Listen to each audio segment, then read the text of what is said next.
Hello বন্ধুরা, আজকে নিয়ে চলে এলাম ডিবিটি লিঙ্ক করার একটি সহজ উপায়। প্রথমে তোমরা গুগলটা খুলবে, সেখান থেকে এনপিসিআই বলে সার্চ করবে।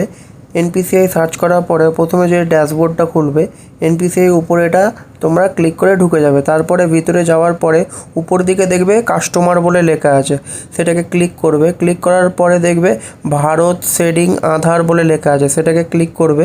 ক্লিক করার পরে প্রথম পেজটা তোমার রিলোড হবে, একটু ওয়েট করবে।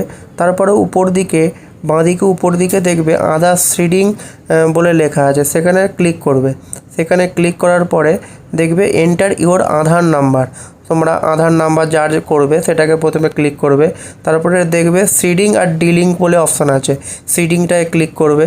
তারপরে তোমাদের ব্যাংক চুজ করবে। তারপর নিচে ফ্রেশ সিডিং বলে লেখা আছে, ওটাকে চুজ করবে।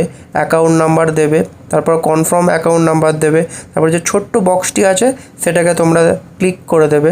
তারপরে যে ক্যাপচার আছে, ক্যাপচারটা ক্লিক করার পরে সাবমিট অপশানে গিয়ে সাবমিট করবে। তারপরে আধার কার্ডের সাথে যেটি লিঙ্ক করা আছে মোবাইল নাম্বার, সেই মোবাইল নাম্বারে একটি ওটিপি যাবে।